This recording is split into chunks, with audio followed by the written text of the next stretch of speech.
Assalamualaikum warahmatullahi wabarakatuh. Anak-anak, pada pertemuan kali ini kita akan melanjutkan pelajaran kita pada pertemuan yang lalu.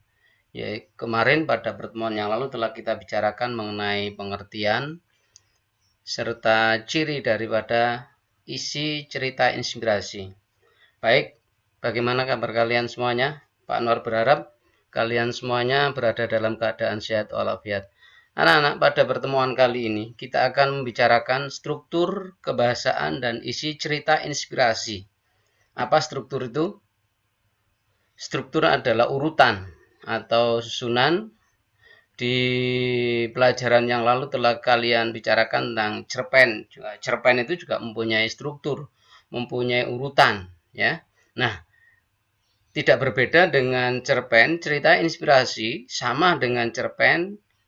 Jadi cerita inspirasi juga punya struktur, unsur kebahasaan, serta unsur pembentuk daripada cerita inspirasi itu sendiri. Baik, dalam pertemuan kali ini nanti kita akan bicarakan 3 hal. Yang pertama adalah struktur teks cerita inspirasi. Yang kedua adalah ciri kebahasaan teks cerita inspirasi. Kemudian yang terakhir unsur kesastraan teks cerita inspirasi. Maksudnya bahwa teks cerita inspirasi itu dilihat dari unsur kesastraan itu ada 2, yaitu unsur intrinsik dan unsur ekstrinsik. Baik, kita lanjutkan. Nah, ini ya. Ini adalah kompetensi atau pelajaran yang kita pelajari hari ini, yaitu 3.12. Menelaah struktur kebahasaan dan isi teks cerita inspirasi. Pelajarannya ada 3, menjelaskan, menentukan, dan menelaah struktur kebahasaan dan isi teks cerita inspirasi.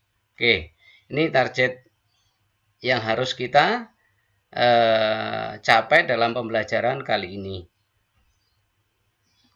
Nah, perhatikan anak-anak ini.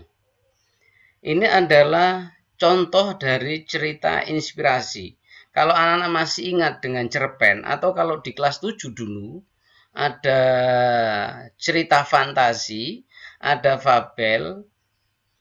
Cerita fantasi dan fabel itu juga mempunyai struktur atau urutan.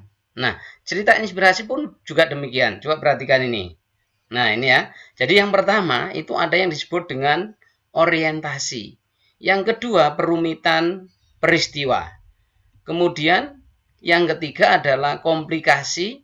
Yang nomor 4 resolusi. Dan yang terakhir adalah koda. Coba perhatikan. Pada masa dahulu ada seorang anak laki-laki. Dia cerdas, berbakat, dan tampan.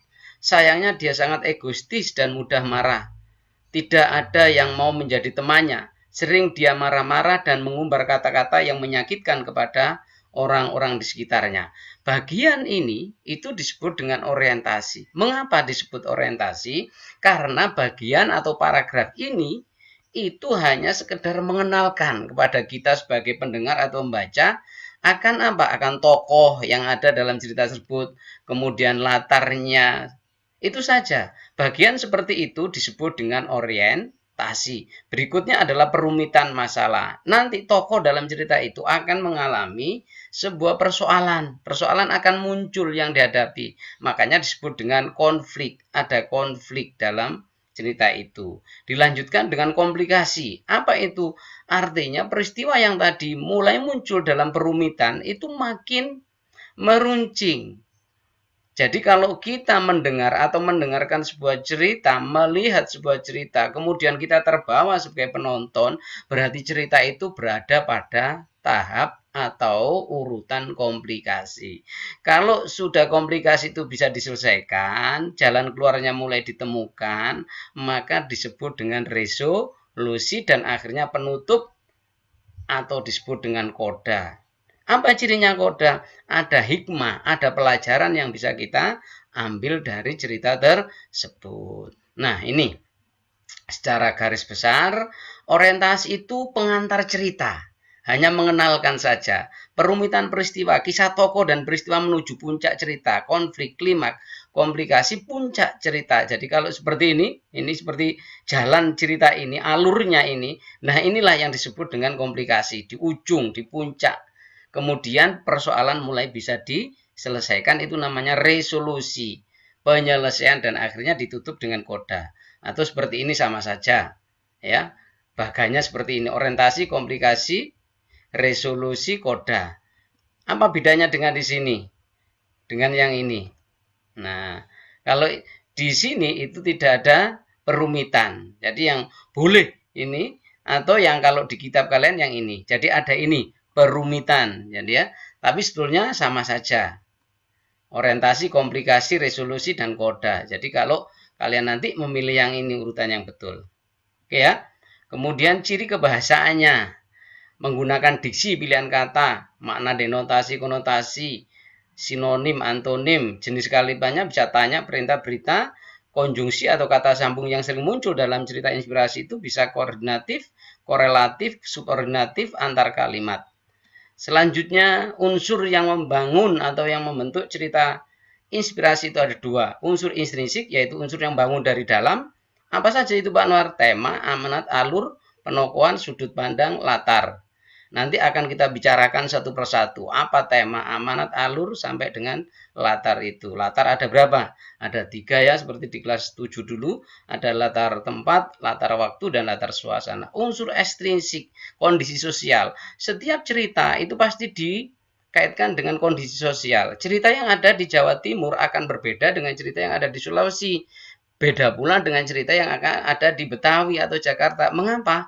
Karena budayanya berbeda-beda. Nah, untuk mengukur kemampuan kalian, ini ada latihan yang harus kalian kerjakan. Halaman 1595151 tinggal mengisikan saja, yaitu cerita yang ada di halaman ini. Kamu masukkan mana orientasinya ya. Kamu tulis kembali sampai dengan kodanya. Saya kira itu anak-anak. Dan materi ini disarikan Pak Nur dari buku yang sudah ada. Yang pertama adalah buku Bahasa Indonesia kita, kelas 9 yang ditulis Bapak Agustianto.